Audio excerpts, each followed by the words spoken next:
So I want to say good afternoon and welcome to everybody. Thanks for joining us for the next of our Indiana Civics Coalition meetings. It's great to see everybody here and more than 30 in the room so far. And like I said, people have been trickling in. So it's great to see everybody coming in and your interests in advancing civics in Indiana.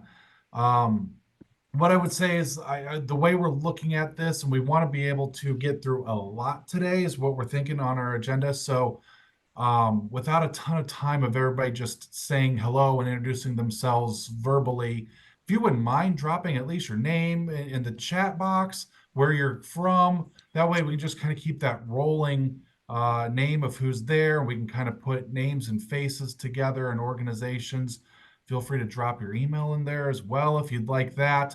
But we'll kind of keep track and make sure everybody stays apprised with it too. But let's at least use the chat while we have it as an intro function. But I'll at least say good afternoon. I'm Tim Callgreen, Indiana Bar Foundation. Thanks for joining us with the coalition. Uh, what we're looking at doing with the coalition now is when we first started this journey, walking this journey, almost a year ago now, I think our original thought would be things like, hey, we get everybody together, we can do big projects and everything. And I think that's definitely still possible, but I also think we have this realization after talking with a lot of people on this call that aren't able to be on the call, these organizations, there are a lot of organizations and individuals across the state that have a vested interest in civics, in social studies, in history, and just bringing everybody together to advance things. And we're all doing great things. We have a whole bunch of stuff that we're looking at together. And probably the better way of what we can do is just help each other bring what we're doing and raising it. So, as you probably saw in the email that we first started with, the guiding principles that we're thinking of to bring everybody together are an awareness of both individually what we're doing and an awareness of the coalition itself. The second principle is to be able to have invested collaboration. So everybody gets a chance to come together, have that conversation, and increase capacity and outreach, and so we can help grow what's already being done and the good stuff that's already being done. And then an amplification and being able to showcase what is going on, making sure more people are aware of it and celebrating all the good accomplishments of the individuals and organizations around and a part of our Indiana Civics Coalition. So with those guiding principles of awareness, collaboration, and amplification, we want to be able to kind of take this coalition and just have all of these individuals and organizations together and then help everybody out in that way. So maybe it's not just one big project that we all do collectively, but the collective product is what's going to be the better outcome at this point. So that is our latest reimagining of this as we keep trying to make good stuff coming out of this. With that being said, there's a lot of organizations on this call already. We want to be able to spotlight a handful of them. It's something to wet our whistle as we start moving forward, more of these meetings and leading into our Civic Summit that we're looking at coming up in April, which we'll talk more about. I want to open this up though and turn it over to Chuck. The Indiana Civic Health Index was just released yesterday. And so he's got an update with that so we can at least give a baseline of what's going on in civics in Indiana and just showcase that. So Chuck, if you talk about the Civic Health Index. Sure. Welcome. See a lot of friendly faces. Great to see you all. Thanks for taking time to be here. And as Tim said, we have a lot on the agenda today and mostly hearing from you and what you're doing and talking to us to loop everybody in. So I wanted to start a little bit. First of all, and I think Tim or somebody, we have, and I don't know if we were going to talk about this at this point in the discussion, but we have a website on the Bar Foundation's website. It's kind of a place to go and to post what you are doing, things like that. If somebody wants to drop the chat in there, drop the link in the chat if you have it, Tim or somebody, that would be great. Feel free to look at that and we'll talk more about that going forward. And I just wanted to let you know, we want this to be a place where you can go to put what is happening with your organization and how others can be aware of it and to help promote it. And again, as Tim was saying, amplify and collaborate and raise awareness for all of the things that are happening around the state. On that note, one of the exciting things that we were able to do yesterday, as we announced the 2023 Indiana Civic Health Index. Many of you were associated with that, partnered with us on that, and we really appreciate it. And I think we can also drop the link in there as well in the chat. If you want to see it, if you go to the web page, the Bar Foundation's web page, it'll take you there from the beginning. But there's Isaac just put the document itself in there. Feel free to use it, look at it. I will just say briefly, because I don't want to take time away from other people, there's a couple general highlights. So one of the things we tried to do is highlight some of the great things that are happening in Indiana, yes, with the Bar Foundation, but with many of you as well. And so we talked about things that IU Center on Representative Government's doing. We talked about things about the new Civics B that the Chamber of Commerce is involved with. Talked about a lot of other things, the Court of Appeals, see Ann on the call, and the wonderful recognition that you got for the programming that you have, national recognition. So we wanted to spotlight some of those things in the Civic Health Index, which we did. There are also some metrics around community activities that were going up that we wanted to talk about. Because one of the things that isn't always that great in Indiana, and sadly, the numbers continue to be low in voter registration and participation.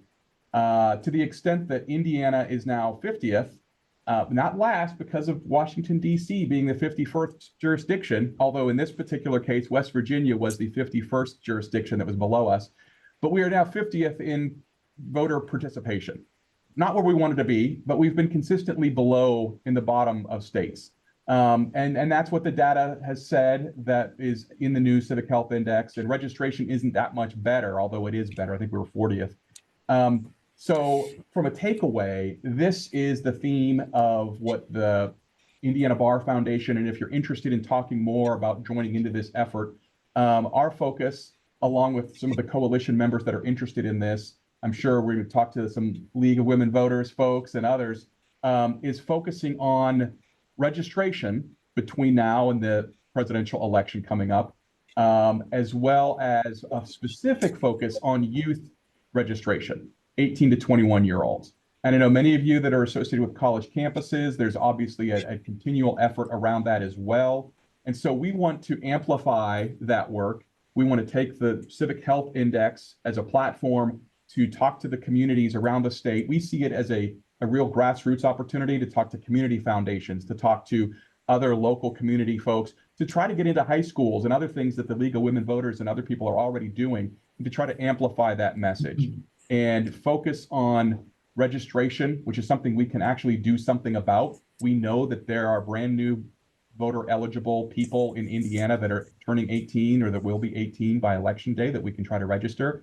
So that's the focus of what the Civic Health Index this year has sort of identified as the rallying cry around that. Big Ten Voter Challenge, I see that in there as well. So we have two, obviously, universities and many campuses in Indiana that might be part of that.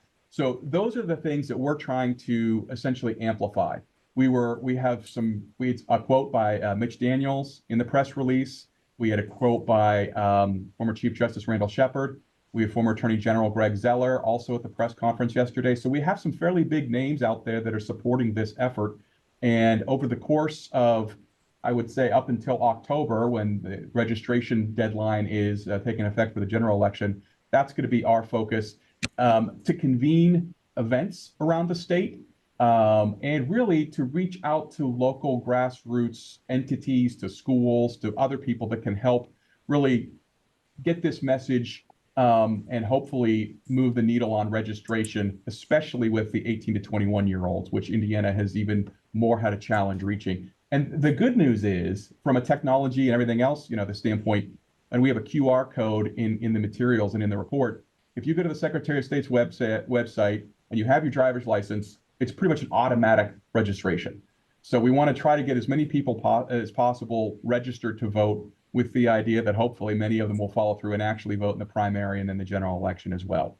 So that's sort of the Civic Health Index. There's going to be some more media around that. And I'm going to be reaching out to many of you on this call anyway, but just to sort of a heads up, see if you want to answer my call. I hope you do. We're going to be reaching out to see if we can have some community events around the Civic Health Index in your communities. We've identified a few, and I'll list them here so you can sort of see the incoming call message. Bloomington, IU, obviously, and been a partner, and we've had events there. IU Northwest, Fort Wayne, Evansville, Indianapolis, Lafayette, a lot of the big, obviously urban centers, and especially with universities, frankly. If that's what the target audience, then it's helpful to go to the places where they are. But also there's opportunities for community foundations we're going to be reaching out to, as well as community organizations to help get into local high schools and places like that as well.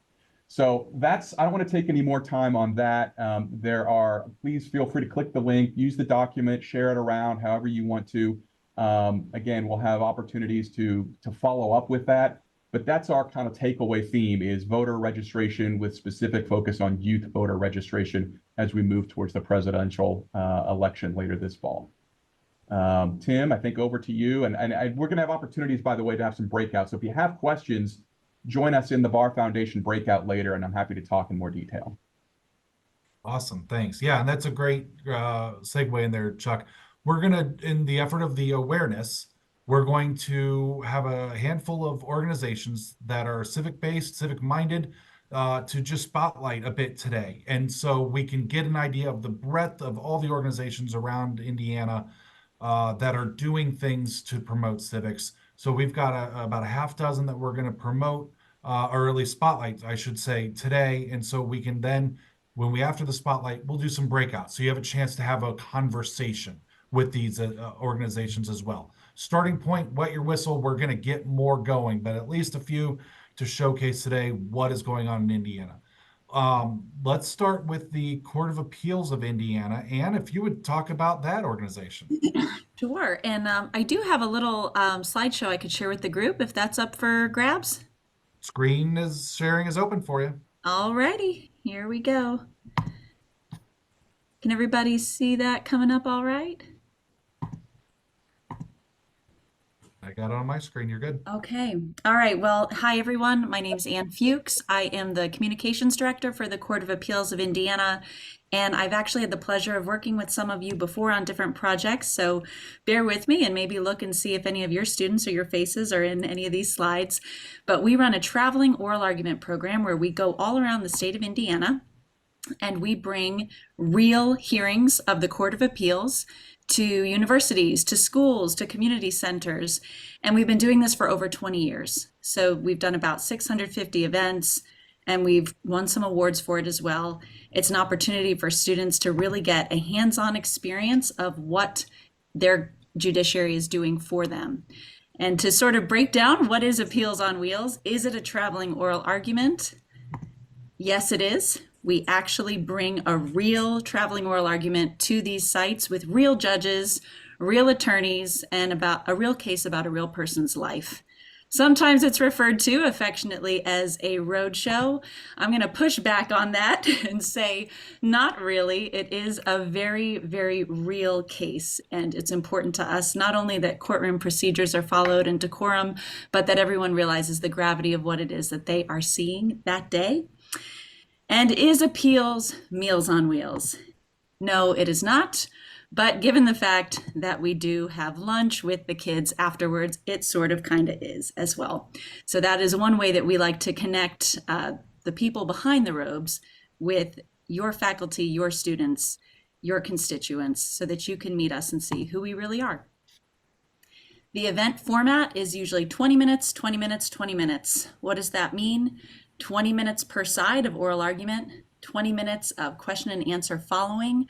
Unfortunately, the one thing everybody wants to ask about, which is the case they just heard, we cannot answer questions about, but we can answer questions about who we are and what we do, how the judiciary works, and frankly, what are you seeing on that ballot when you see so-and-so is up for retention in 10 years? That is this person. Following each of these, we have our reception, which I talked about, and we invite different trial judges, local members of your local representatives, and any other community members that you'd like to have there. The planning window for an Appeals on Wheels event, for anyone who might seriously be interested, just know that it's going to take about 3 months to get it set up. That gives you and us enough time to make sure it can happen. The date can be requested by your venue, or sometimes if you're working in collaboration with a Court of Appeals judge who you may have a relationship with, we're happy to work on that date to try to make sure that they're available. And then we will put together a panel based on individuals who are representative of that particular district of the state. We'll get you a case, and then you can work with me on all the logistics, the setup, security, tech, guests, a whole itinerary. And about a week prior is when everything is locked and loaded, ready to go. We were fortunate in 2023 to receive an award for our Appeals on Wheels program. We got the National Sandra Day O'Connor Award for the advancement of civics education. It's something that we've felt really proud of because we've been doing this since the 1980s. It became formalized in 2001 as Appeals on Wheels. So it was a really special moment, not just for our current judges, but for all the judges who have served on the Court of Appeals since that time and who've been bringing this program around the state. And don't worry, we're not resting on our laurels. This is just an opportunity for us to work harder. So we find that we just want to hit as many communities as we possibly can at this point. Why do we bother with Appeals on Wheels events? It seems like a lot of work, but it's one of the most valuable tools we have to help foster a more educated voter base and trust in the judiciary. And I promise if you use our program, you will not end up with a hairdo just like that icon there. Here's some of the photos of some of our judges and our students and some of the communities that we've been able to reach. This is what it's all about. Some of the students you're seeing here are future lawyers. They might be future professionals in other fields, but they get this opportunity to connect with the people behind the robes, get to see who they really are, what they really value, and that you've got good, kind people who are trying to get it right, trying to deliver just results for the people in Indiana. This is a group of students who are a sound crew. They came to help set up sound before the event. They're wiping down curtains, they're testing wires and taping them down. This is just to give you an idea that this is really a full service event where you've got kids from all different corners, all different classes, culinary arts, you name it. They're participating, they're honing their soft skills. They're getting to be a real integral part of the event. We've got student bailiffs that you can see here, who are lovely representatives of their schools, and they get to gavel the court in and out and do the thing everybody wants to do, which is bang that gavel. And then here you can see one of our great privileges is to be able to have some of our law clerks participate in these events and connect with their alma mater. So here we're at Wabash College, and we were thrilled that one of our law clerks got to go home and be with his friends.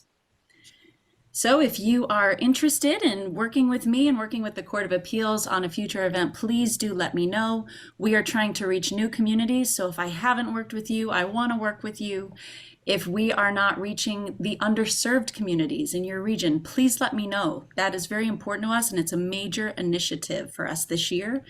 And we stand by our philosophy, which is that you have to see the robe to be the robe. So please let us come and join you, and we'd love to share who we are. Thank you. Thanks, Ann. And then, like I said, we'll do breakouts with all the individuals so you have a chance to talk with her more and if you'd like to learn more there too. So let's look to another organization that is a part of the civics fabric in Indiana. That's the law firm of Church, Hiddle, and Antrim. Todd, I think I saw you on here. If you want to talk about the law firm's role in civics around the state. Sure, really appreciate it, Tim, and look forward to talking a little bit more in the breakout room. So I'll kind of go through just a few high-level notes here. But anyone who knows anything about CCHA knows that we tie our firm back to its roots in Noblesville in 1880. So we're going on around 150 years that we've been practicing law in the state of Indiana. And one of the things that's always been a real priority is just a grassroots approach and really supporting the communities we're in. And so that's still Noblesville. That's now Fishers, Westfield, Zionsville, but then also Tipton, Fort Wayne, and we've got an office in Crown Point. And so one of the principles that we really employ when we look at supporting community involvement and civic involvement is that the money follows the attorneys. And so whatever kind of the attorney's interests are, those are the things that we look for to support and both with time and with money. And so you can really look at our social media accounts and see the types of things that we highlight. We do a feature called CCHA Cares, which highlights specific organizations that we're working with. But then you also see some things here and there related to community involvements and sponsorships and just the types of things. And you'll notice really the only common thread there is that it's one of our attorneys has done work with that organization, and that's kind of why they're being highlighted. A lot of our work over the years has also been with We the People, and so when this came up, the Civics Coalition came up here, and the opportunity to work with you all arose. That was kind of a natural transition for us, and so we continue to look for those opportunities to support our communities. We also focusing a little bit on the social connectedness piece of civic engagement and those types of things. One of the things that we've done more internally in our firm is to create inclusion and awareness, staff education, opportunities for us to learn more about each other internally. And so we do things, we have a program series called CCHA's Own, which focuses on just some of the different elements of the people within our firm and gives us all a chance to learn a little bit more about our colleagues. We do lunch and learns, have some just conversations around certain topics that may pop up, or use that as an opportunity for some of our attorneys to present to each other. And then we're really looking at opportunities with the Supreme Court's Commission on Equity and Access in the Court System to build out the judicial system within Indiana. So those are the things that really kind of catch our attention. And like I said, look forward to being able to talk with more of you in the breakout session. So thanks, Tim. Awesome. Thanks, Todd. And it's a great reminder too of what you said, that civics is also community. It's not just the knowledge and how many judges and branches of government, but civics is community too. And it's great to make sure that there's community partners with a lot of that too. Another spotlight organization that we want to showcase out of Ball State University, their Center for Economic and Civic Learning. I think I've seen David and Donna on here. If one of you or both of you want to kind of talk about what's going on up in Muncie. Sure. Tim, can I share my screen or? Yeah, go ahead. Yeah. Um,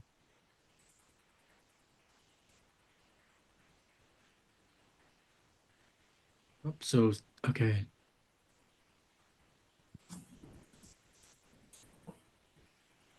So I have started a Center for Economic and Civic Learning at Ball State, and Ball State had a Center for Economic Learning that I have just worked on reimagining or kind of reinvigorating as a Center for Civic Learning as well. And we have a number of initiatives going on for higher education. Sorry, I'm trying to.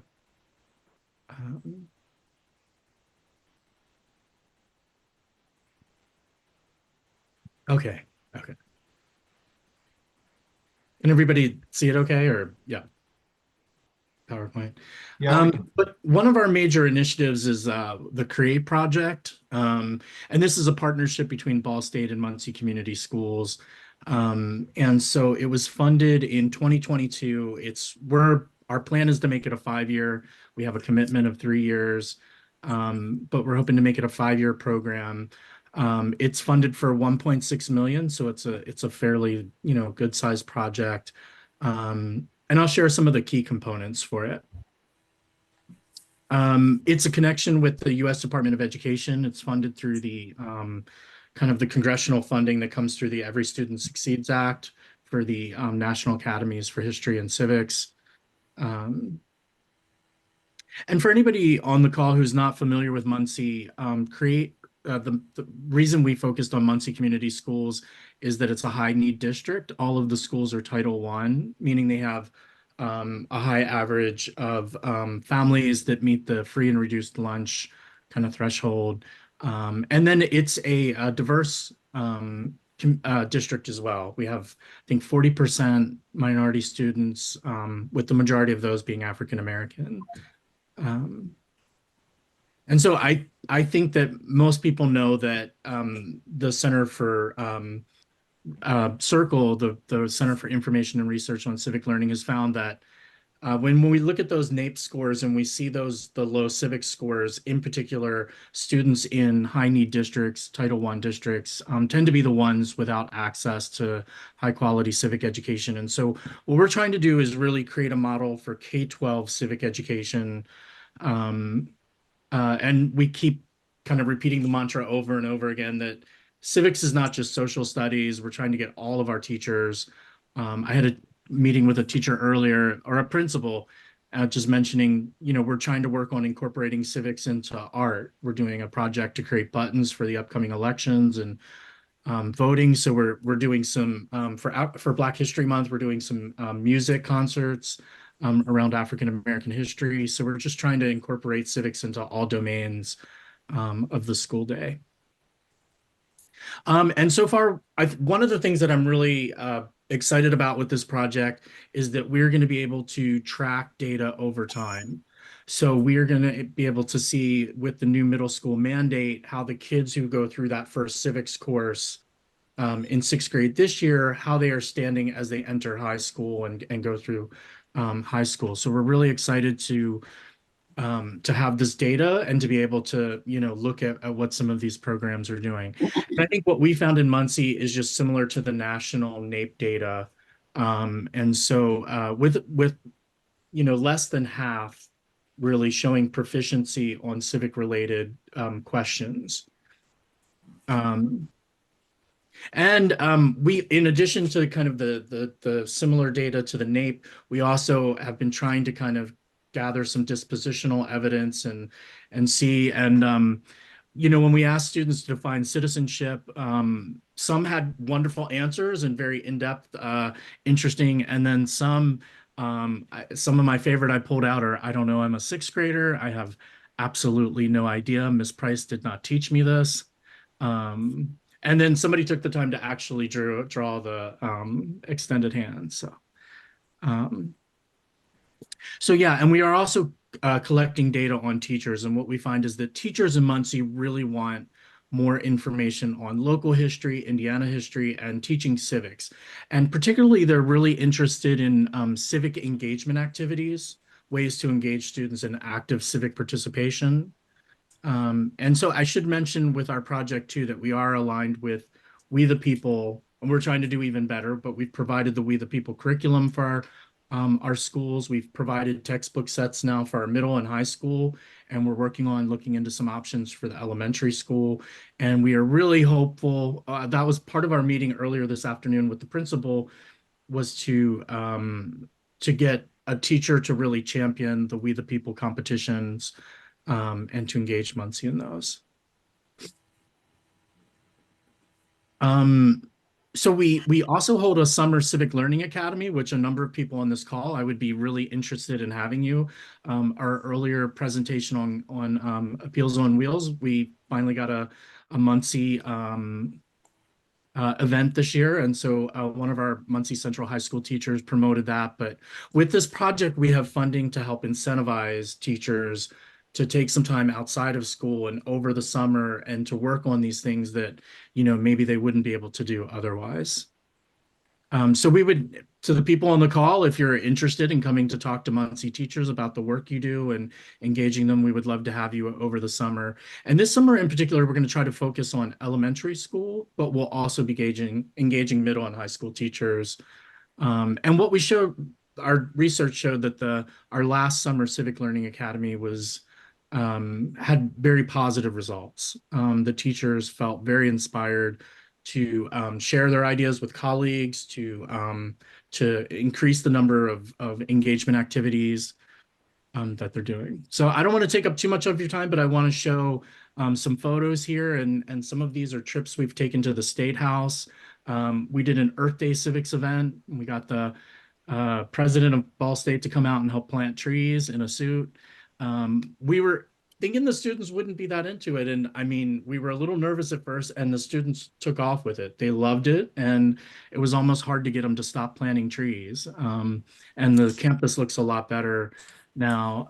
One of my favorite stories to tell from the project is we took a group to the Indiana Supreme Court chambers, and we were interviewing some of them afterwards. And a young African-American middle school student, female, said, she said I saw the portrait on the, of the first female, Indiana Supreme Court, and it was a woman of color, and she said it made me feel like I could change the world. So yeah, I think that's pretty good overview. We've tried to engage some local community organizations like the League of Women Voters, and connected with Upward Bound, other programs that provide opportunities for students. Awesome. Thank you, David. Yep. The great things going on up at Ball State. Let's do another organizational spotlight. Brandy, I think I've seen you on Connor Prairie, engaging with civics and history and showcasing that. Hi, Brandy. Hi. So I'm Brittany is here with me. I'm the curriculum specialist on the education team here at Connor Prairie. Thank you so much for having us here, Tim. I'm sure many of you are familiar with Connor Prairie or even came here as on a field trip, maybe when you were younger. But for those of you that are not familiar with Connor Prairie, we are an interdisciplinary open air museum that interprets our collective shared history and human experience. And so we are fairly new actually to civics work. It kind of began for us in 2022 as a response to the new 6th grade civics standards that were introduced. And so we thought, okay, well, what can we do to meet the needs of our community, and how can we do it because we are Connor Prairie? And so we began to brainstorm and think as a team, okay, well, what can we do? Well, we offer field trips. And so we came up with this new field trip that we are in the process of piloting called the Power of Place field trip. And we believe that it's really important for students to, yes, learn the history of the place and understand where they are, but do that by figuring out who they are.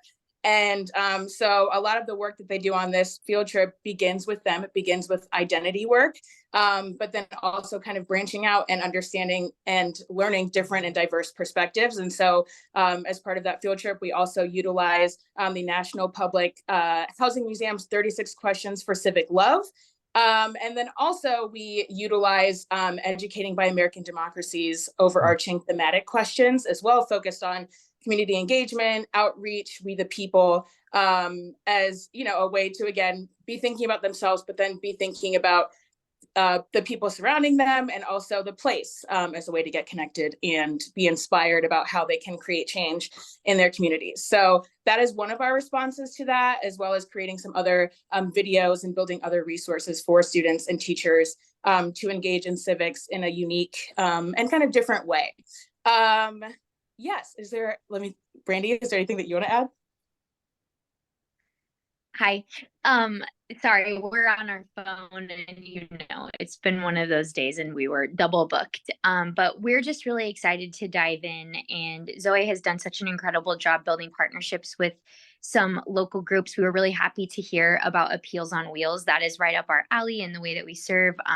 And we also are so happy to hear about anything we can do to embed civic education into the arts. So we're still working early on with how to best support teachers in that work. A lot of what schools require are what we're fighting against. So there's a balance sometimes in figuring out how do we honor our philosophy and what we know about neuroscience and what's best for children, and also serve the teachers in the classroom. So a lot of our work is about empowerment and also helping teachers to connect to their own identities, ensuring that they're healthy in that space and have an opportunity to build that empathy with their students. And we're also participating in Civic Season this year for the first time. So we're looking forward to that, bringing in Black Birders Week and lots of other, I guess, from an environmental justice standpoint. So kind of weaving in the civic action participation with how we care for the environment and the sustainability of this beautiful place that we get to be a part of every day. So that's it from Connor Prairie. Thanks for having us. Awesome, thanks. And it'll be exciting to hear more in your breakout session too, of all the partnerships with there too. So another spotlight organization here, the Indiana University Center on Representative Government. I see a couple from that center on here, so I'd say take it away and let's hear about there. Thanks, Tim. My name is Val Pena. I'm the executive director here at the center. I have 5 of my colleagues actually on this call as well. So Dr. Osborne, Liz Osborne is on it, Dr. Stephanie Serrier, Kirk White, Michelle Wilhoit, and Ann Bears are all here. So we're excited in the breakout session to tell a little bit more about our story. But we wanted to share a video real quick and kind of gives you a little bit of background on what the center is. And then I'm going to have Liz Osborne tell you just a little bit about our latest DoD grant that we're working on that has some really cool VR effects that are going to be coming down the line. So I'll share this real quick. Everybody see that? The Indiana University Center on Representative Government was established in 1999. The idea grew from Congressman Hamilton's recognition of the need to improve the public's understanding of Congress and its role in the lives of ordinary people every day. The center is not your typical research center.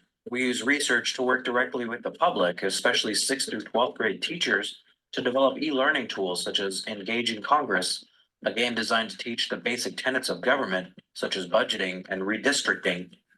Add it up.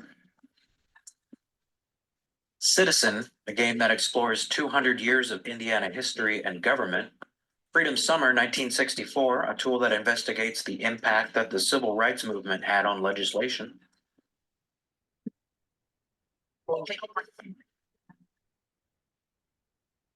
Action Citizen is designed to show how one person, through civic engagement, can have a powerful impact. How a member decides to vote introduces the many influences that congressional members draw upon when deciding to vote for a bill. Their conscience, input from constituents, party loyalty, and even pressure from the executive branch.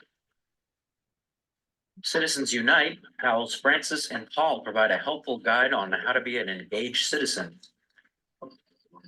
Who are you?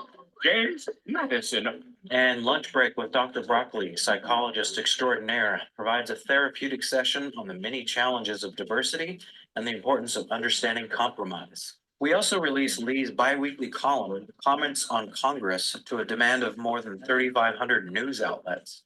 We provide fellowships to journalists who represent the best in nonpartisan reporting, award educators who represent the best in teaching of civics and government, and we work with our partners across the state to produce the Indiana Civic Health Index.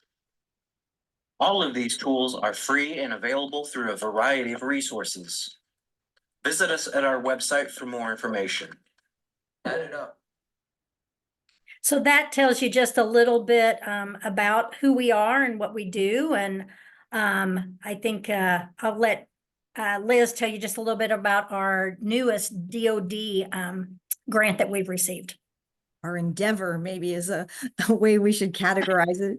As you can see, for the last 8-10 years, we've been working in the digital world to try to promote civic education and tools for teachers, but we've gone a whole new step in the last year. We were awarded a civil society grant by the Department of Defense to build a new tool, and this tool is going to use virtual reality.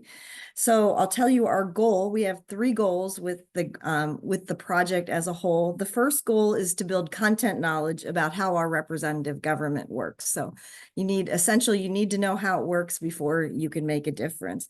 Secondly, we were really working on helping students build their skill at historical empathy, at their ability to see history and events from multiple perspectives and try to understand why different people experience these things differently. And finally, our goal also is at the ultimate end of the participation or working through our various modules, that they will want to become more involved citizens, that they will become engaged at some level, whether it's in their school community, their neighborhood, their city, their town, their state, the nation. But we want to show them how important it is for them to participate in government, to give them the tools so they can participate and so that they understand how every citizen can make a difference. So how are we going to do this? What we're going to do is we have proposed, we're taking 5 different moments in American history where we think we can do some key learning points, and we're going to demonstrate kind of these civic moments. So we're going to start in Philadelphia. So we're going to drop them into the cityscape. So they're going to put on their Oculus goggles and they're going to, you know, turn them on, and they are going to be on the street in Philadelphia in 1787. And they will learn their content by interacting with people on the street. So they will not be talking to James Madison. They'll have to see him in the video in the graveyard. Instead, they're going to be talking to an apprentice in a print shop. They're going to be talking to an enslaved person in a blacksmith shop. They're going to be talking to a woman who owns a business. And from these people, they're going to learn what is happening in the convention, but they're also going to learn from these people how they are impacted. I mean, an enslaved person is going to see what's going on in the Constitutional Convention very differently than a Virginia plantation owner. So we're trying to build that ability to see those different perspectives. And then we'll have, of course, a whole website that it's all based on critical thinking skills. We'll have primary sources. All these people are built from actual people. We're not just making up a blacksmith or an apprentice. So they're based on actual primary source materials that the teachers can trace back and take their students to and show them and work them through them, and then hopefully also lead them in some sort of a civic engagement project at the end. So that is our aspirational goal, and we are hard at work on the Philadelphia streetscape. Awesome. Thanks so much. Great work going on there too. One more spotlight organization around the room here, and that's the Sagamore Institute. Teresa and Jim, I think I've seen you on here. If one of you want to talk about what you've got going on. Yeah, I'll make a few comments beginning. Teresa Lubbers, I serve as the president of Sagamore Institute. I hope most of you are familiar with Sagamore. We're an action-based think tank, Indiana's think tank. And we've actually had a citizenship portfolio as a part of our DNA for about 20 years, and is so excited to see all the work that's taking place around the state. I'll highlight just a couple things, and I'll let Jim talk about our youth councils at the beginning. One, we have an annual conference on citizenship. This is really focused on the idea of having a more engaged and informed electorate. So it's important that people register. It's important that people vote. It's important that people understand issues. And so we tend to dig deeply on the issues. A few years ago, it was on mental health, and it birthed the state's mental health roundtable. The next year it was on, can Indiana help keep America safe? Last year it was on Workforce 2040. This year we're going to be focused on what I think is a critical issue about civic engagement and literacy, and that's information and media literacy. How do people know sources of information? How can they critically evaluate those sources? So that will be the focus this year. We're also working to actually prepare, and I think this is in keeping with some of the other comments, for the 250th anniversary of the Declaration of Independence, working with other groups, including the state's legislatively created 250th Commission. We've had a kickoff event that we did in conjunction with the date of the Boston Tea Party. We're working with Dan Miller, who is writing regularly about what the world was like then, leading up to the 250th anniversary. So a lot of focus on that as well. We also run a program called the Society of Sagamore. So those individuals who receive the Sagamore of the Wabash, how can we actually engage with them in ways that are more just than a plaque that hangs on their wall, but they're actually engaged by sector or geography of our state, including really working with the next generation to understand the importance of civic literacy. You know, our position is that it's really important what happens in Washington, D.C., and it's really important what happens in state capitals, but more important that individual citizens be informed, engaged, and educated about important issues. Delighted that the focus is on youth especially, and we obviously, like all of you, work with Katie Jenner and the Department of Education. But I want to give Jim just a moment to talk about the work that he's been doing for years with our youth engagement councils.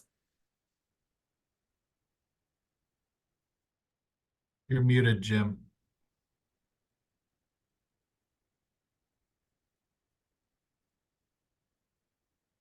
Let's see if we can get you unmuted there. Am I there? There we go.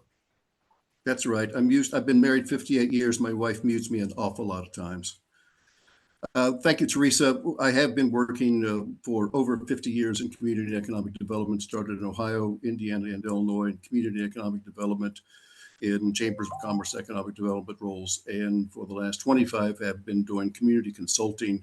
Got involved with young people through the NCAA, who asked me to get their student athletes engaged in the community, which led me to working with mayors in the state about 7 or 8 years ago in developing youth civic engagement councils for mayors. And Chuck, I read your comments, making sure that we understand that civic participation is not just voting; it is all types of activities. And over the 50 years, I've seen a decline in so many different kinds of things, and wrote a paper.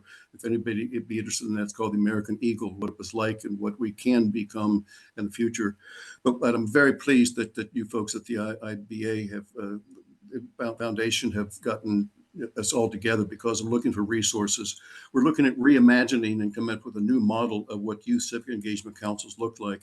And now that I've been working with the Sagamore Institute as a senior intern, I got to work last summer with a 19-year-old intern and developed new ideas for what youth civic engagement is all about, particularly at the high school level. And I would love to share those ideas with everybody on this group. And I hope they have the opportunity to reach out. Or if we don't have a full list, you could reach me at jim@winningcommunities.com, jim@winningcommunities.com. We're going to be getting together and inviting many organizations in the state. Tim, you mentioned the Indiana Philanthropy Alliance through foundations. We're looking at them. We're looking at getting association of counties involved with what we're trying to do. Again, putting the ideas together. When I started working with mayors, here's what's happened. I had 4 of them last summer that we were ready to start the new year with a new council. 4 of them lost those elections. So we have to start all over in the community. So we're looking for other kinds of organizations to come together to include municipalities, to include the county officials, but also in developing a community advisory council of people from the chamber, from the healthcare community, from not-for-profits, all types of folks, to put them together. And I've been able to work with outstanding young people, put their hands together with the leaders of the community so that they, almost from the immediate beginning, start coming with ideas and developing things, whether it's downtown development, whether it's transportation, whether it's use of drugs and alcohol, whether it's firearms, whatever it is, they want to become involved. And since I've been working with Sagamore, I've found out so many organizations that are around there doing things, and it reminds me of the old line, what we have here is failure to communicate. And thanks to the Bar Foundation, we're getting together ideas. And I would be pleased to get anybody together. Teresa and I are planning on a summit of types to put together so that we can put our arms around it and see all the resources we have in our state, and then the associations all around our country as well. I'm working with school superintendents, with mayors, as I say, with school principals, with teachers, and with a lot of number of people. Sorry, my phone went off. With a lot of number of people. I'd like to share these kinds of things with you, and if you'd like to be part of our coming together and defining what this Youth Civic Engagement Council is all about, maybe the coordinating council would be love to have the resources involved there. So Tim, if we can share my email information or whatever it is it might be, you could reach me. I'd be very pleased to do that. We could talk further. We have our breakout sessions here. Thank you again for all of this. Awesome. Thank you. And thank you all. And that's just a half dozen organizations. There were 2 others, the Indiana Bar Foundation and the Indiana Council for the Social Studies. I know wanted some spots. So we're going to add them into the breakouts. So what we're going to do is open up some breakout rooms. We're going to break it into 2 waves. So there'll only be a few organizations. So you have a chance to get in there, take 5 or 6 minutes in the interest of the second pillar of collaboration. Go to one of those organizations, have a little more of that in-depth conversation. How can you start partnering? Pass around that contact info and start working on things that you can start doing together. Just getting this a little introduction and going that way. So we'll do one wave for about 5 or 6 minutes. We'll bring everybody back together to give me a chance to reset the rooms and do another wave with the other half of the organizations, to be able to have those conversations. So take a look now. You should see the breakout rooms opening up. Please take a chance to start with one of these, and we'll do another wave in about 5 or 6 minutes here.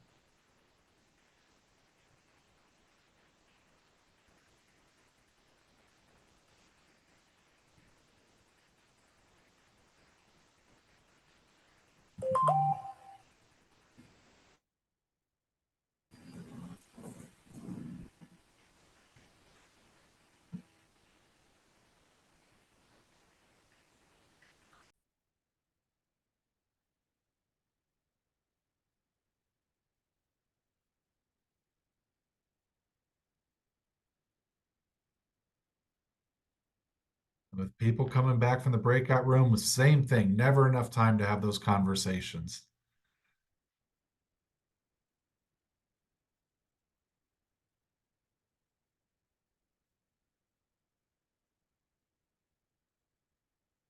Well, wait, looks like there's just a few more coming back in here.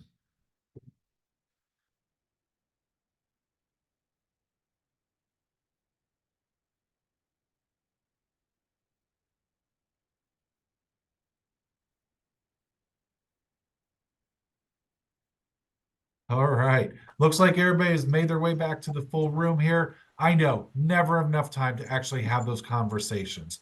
But I hope the goal of this meeting in the idea of awareness, a lot more awareness of what is going on, all the organizations, all the individuals that are doing great work around the state, the start of the collaboration, sharing of this contact information, the projects that are going on, and what's going on, and how we can collaborate to boost the capacity and do more and outreach more, and then the ability then to amplify everything that's going on. So that's where we're going with this. I know we took you a little over the hour that we requested, so we appreciate your time with that. Keep an eye out. We are going to bring everybody together and make it bigger for our upcoming Civics Summit. That's scheduled for April 11th in Indianapolis.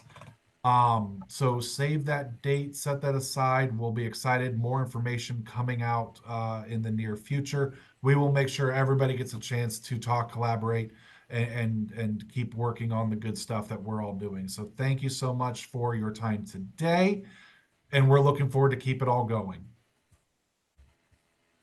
Thank you. Thanks. Thanks, Bye-bye. everybody. Thank you.